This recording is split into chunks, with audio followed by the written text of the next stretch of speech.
In the wealthy kingdom of Otanu, no feast matched that of Odush the merchant. His compound smelled of roasted goat, fried plantain, and honeyed yam every 7 days. Nobles came with golden bangles, traders with velvet turbans, and dancers with anklets that sang. Odush made sure they never left hungry. But behind the laughter and overflowing plates stood hollow-bellied servants who stirred the pots and cleaned the bones. They were forbidden from tasting even the scraps. Among them was Ojin, the quiet cook with sun-worn skin and a gentle spirit.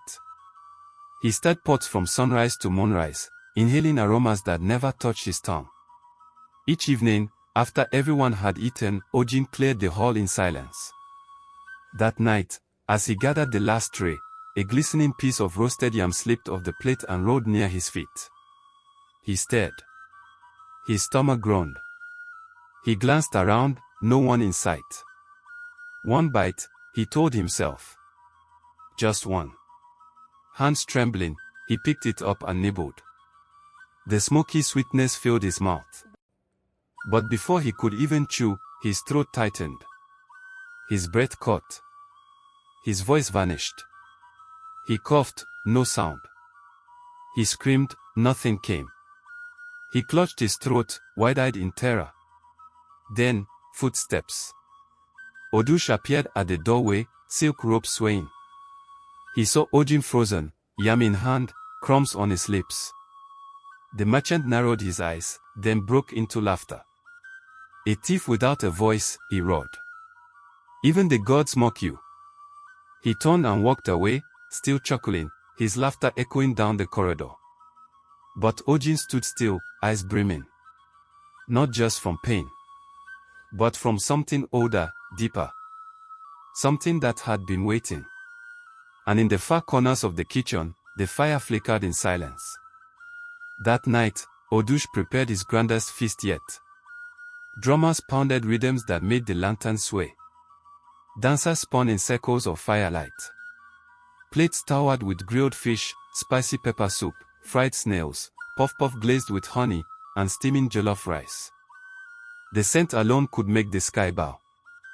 Guests poured into the merchant's courtyard, their laughter rising like smoke into the stars.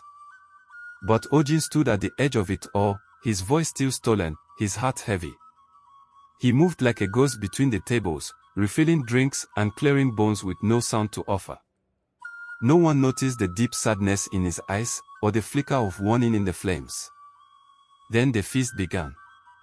One by one, the guests raised their spoons and bit into their meals. Cheers and toast filled the air. But just as quickly, a strange hush followed. A nobleman choked on his wine. A trader dropped his chicken mid-bite, clutching his throat. A young dancer opened her mouth to sing, but no sound came. Panic broke out. People waved their arms, pointing to their mouths, gasping without voice. A woman collapsed beside the palm wine jar, her lips moving in silence. Odush rose, bewildered, his smile gone. He shouted, but his voice cracked. He tried again. Still nothing. Then, he screamed in rage. But only silence answered. He stumbled backward, and a cloud of black dust escaped his mouth. He wiped his lips and stared at his hand. Ash. The courtyard was chaos. Silent, trembling, voiceless chaos. And then, the crowd parted. An old man stepped forward. Cloaked in raffia, holding a carved staff. His eyes burned like coals. He looked at Odush, then pointed at Ojin. Only then did he speak. Your voices were taken, he said, because the one who fed you was mocked. Now, your tongue is ash, and only he can bring back your sound. Odush turned to Ojin, who stared back, mute and broken. And the night held its breath. The moon hung heavy above the silent compound. Odush, once the loudest among men, now knelt before Ojin, the cook he had mocked. His eyes were red, his fine robe soiled with ash. He could no longer hide behind wealth or pride. Trembling, he reached for a writing slate and scratched out his plea. Forgive me. I mocked the hands that fed us all. Everything I own is yours. Help us speak again. Ojin read the words slowly. His hands shook. Around him, servants gathered, watching their master bow in shame. The nobles stood still, too frightened to move, too humbled to run.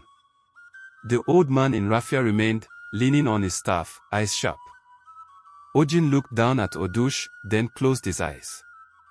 He remembered every slap, every insult, every empty night he stirred pots for those who would not feed him. But he also remembered the warmth of fire, the joy of cooking, the hunger in others that mirrored his own. With a deep breath, Ojin placed a hand on Odush's shoulder. And in a soft, trembling voice, he said, "I forgive you." The wind shifted. In an instant, ash lifted from Odush's tongue and vanished into the night. All around them, voices returned, gasps, coughs, cries, shouts of joy. The courtyard filled with noise once more. But this time, it was not the sound of pride or power. It was relief, gratitude, awe. The old man smiled and faded into the shadows. No one saw him leave.